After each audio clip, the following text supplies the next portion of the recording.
Hello guys, good evening.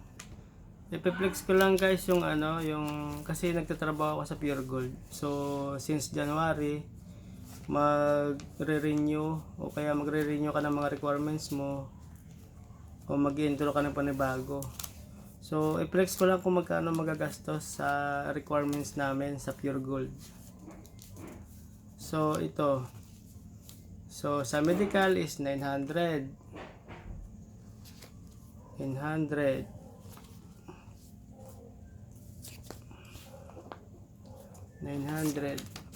plus kasi ang outlet ko guys is tatlo, tas kasi roving ako. So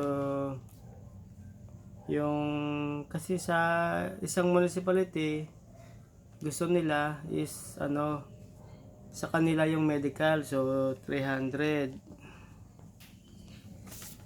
Ayan. Tapos yung mayor's permit is 200.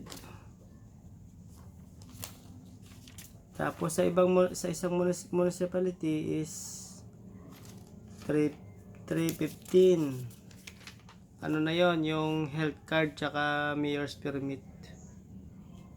315.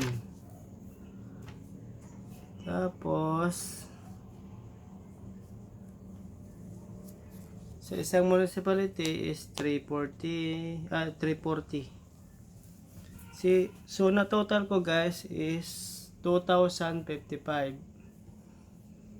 Ano pa yon, yung bibili ka ng mga folder, magpa-xerox ka ng mga xerox ka ng mga requirements mo. So umabot ng palagay na natin mga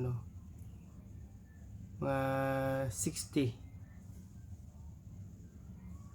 Sa isang outlet 60 pesos, xerox lang yon. 60.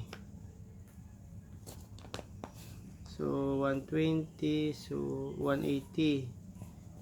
So 2,055 plus 180.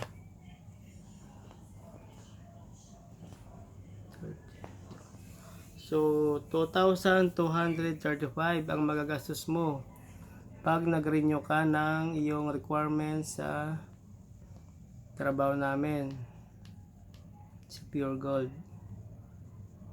Ayan. So walang dyan guys, piniplex ko lang kasi yan ang trabaho ko. Ayan. So kayo guys, magkano nagagastos nyo sa requirements nyo? Sa amin 2,000 requirements pa lang yan, 2,235. And guys, thank you.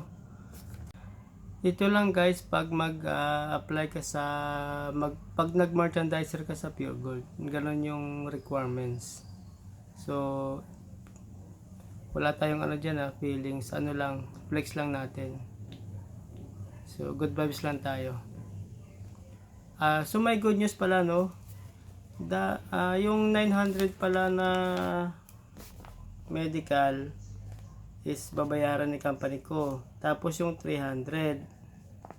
So ang babayaran lang ang mare-reimburse ko lang dito is 900 plus 300, so 1,200. So kahit pa paano may good news So yung 1,200 na medical babayaran niya ni company ko. Yung the rest sa akin na yun, yung mga health card, mayors, mga cedula, sa akin na yun. So yun guys, thank you.